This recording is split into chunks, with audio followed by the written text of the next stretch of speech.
We have a situation where somebody is accidentally pressing a keyboard shortcut and it's causing their display to look funny. And then they want to get back, and there's a couple of them that come up quite regularly. I shouldn't say quite regularly, they come up occasionally. Matter of fact, some people can go 6 months and never have it, and then, or work with it for 2 years, and then at one point, then they have something happen. And it's easy to deal with. For example, if many of us use R for record, we set that explicitly as a record icon or a record keyboard shortcut. And when we do that, then what's going to happen is sometimes I miss it. I've missed it before, and I've actually pressed the F key instead of R. F is right next to it on the keyboard. And when you do that, that actually turns off this one up here, which is also known as auto scroll. So watch there. There's the F key on and off. Now here's what happens. Somebody is attempting to press R right next to it. They accidentally press F. It turns it on, turns it off, depending on which it toggles it.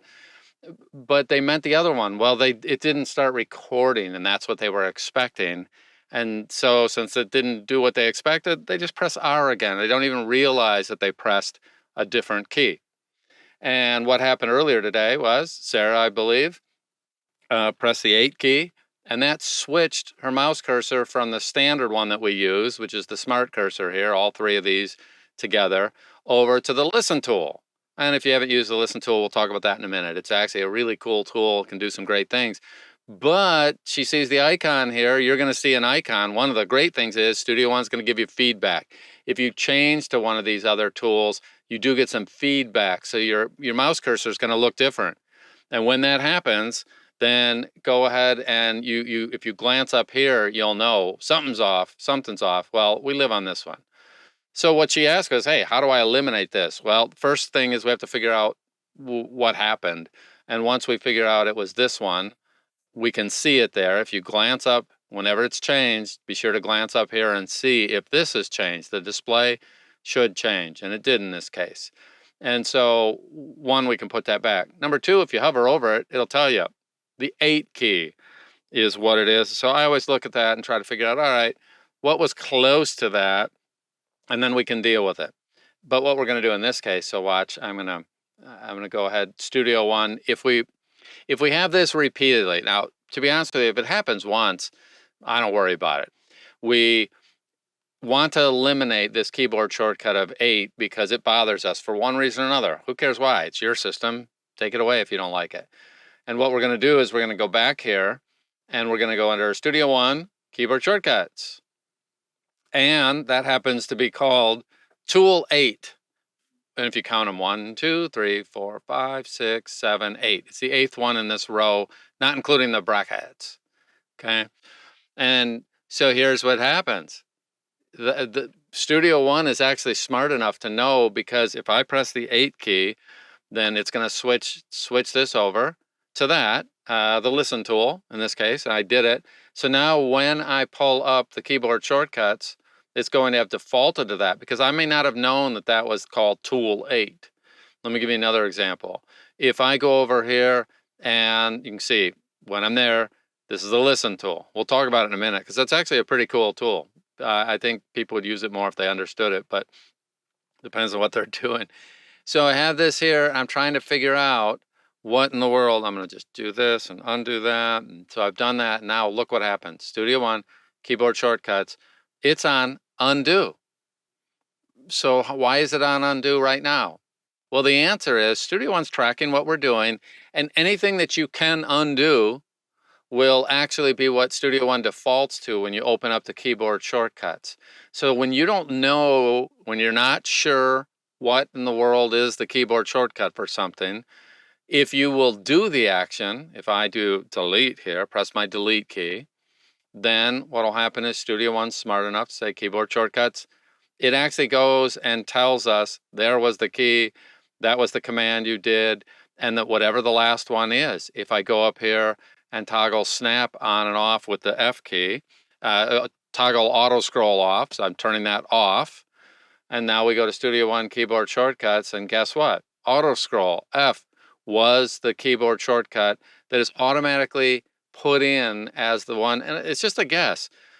They could have done the thing that almost every other DAW does, and that's they default to whatever's at the top, which is never what I want and almost never what you want. So what they're doing is watching what you do. And in this case, it's quite simple. We're going to go ahead and press the 8. So now it is switching to the listen tool. And now we choose keyboard shortcuts. Because if you don't know what the keyboard shortcut is, so here's the 8, then what you get to do is search. And in this case, I probably would have searched for the wrong thing, in that most people would have tried to get the listen tool, but in this toolbar here, these are just numbers, tool 1 through 10, and they change based on a couple other factors. So point being, I don't know if I would have known that, but it's easy to go ahead and get there. There's tool 8. And all you have to do, make sure it's highlighted here and press remove, and now it's gone. As long as I press OK or apply here, it'll be gone. And now I never have to worry about accidentally pressing that key. So I'm going to cancel that because I don't want to. I'm going to leave mine where it is because I like it. And I'll go back here. But the great thing is you've got two things. It'll visually show you, should you turn something on or off, you press the F key accidentally because you were intending to press something else. You'll see this toggle on and off, on and off, on and off. And then you can press it again. But if I go into Studio One keyboard shortcuts, now it pulled up auto scroll. And so I don't have to go and find it. Now, if you know what you're looking for, and this is on the wrong thing, then you could search for auto scroll, and you can see that it just is. And once we do that, here, get the one that we want, and we can remove it, or you can remap it. If you want to remap it, you would take this is highlighted, and you're going to change to a different key. And it's going to tell me sometimes, hey, something else is already assigned to that. Well, sometimes that's fine. Studio One has almost every keyboard, every key mapped to something. There's a bunch of shortcuts. And therefore, mine might already be in use. Well, this is something that I almost never do, and I certainly am not going to do it from a keyboard shortcut. There's other ways to do that. So therefore, I could change that to G if I wanted. And what I would do is choose assign, and it'll change that.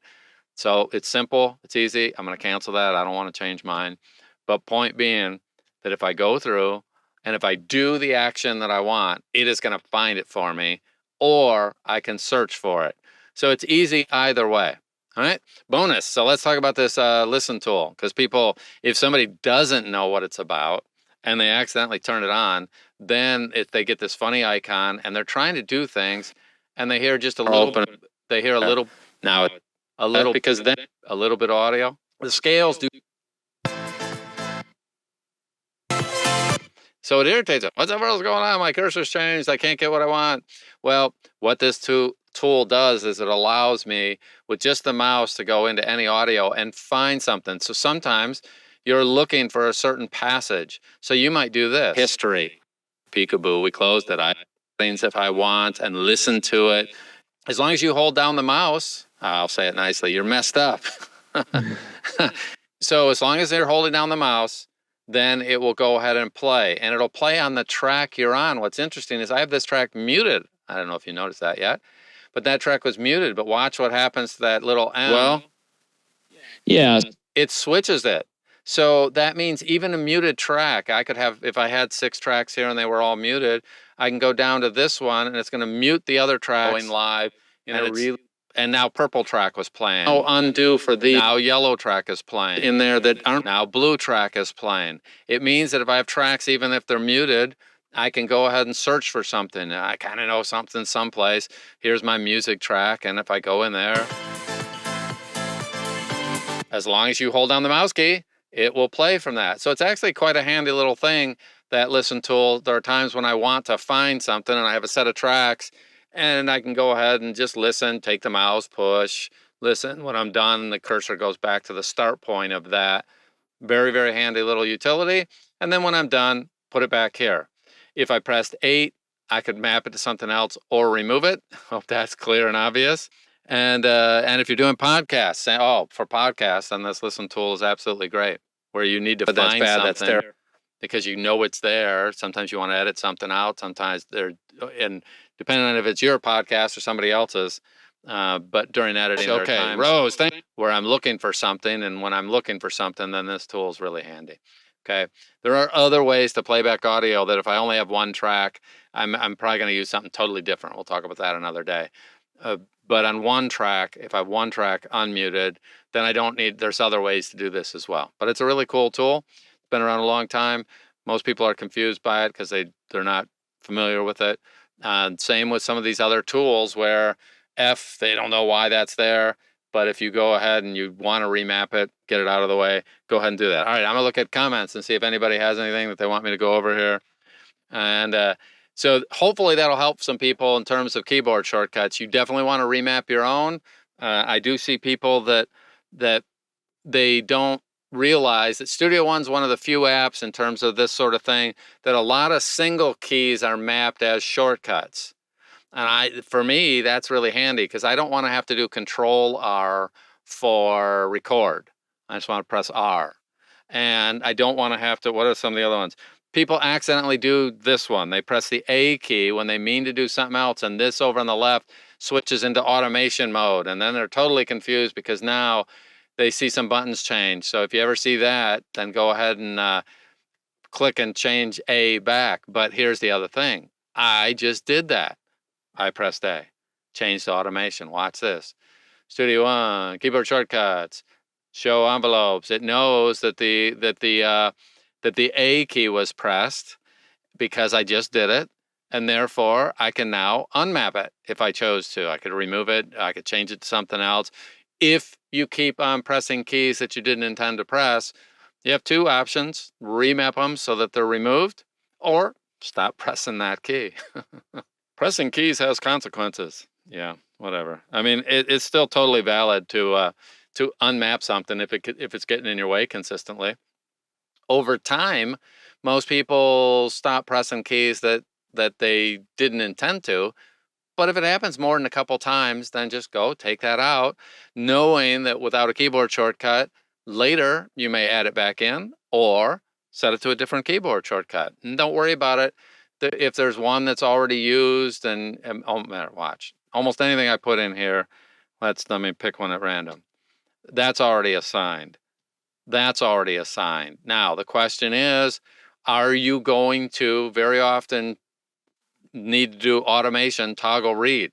I'll bet 80% of the people don't know what that is because we don't use it in a voiceover context very often. So that means you could take that and use that key.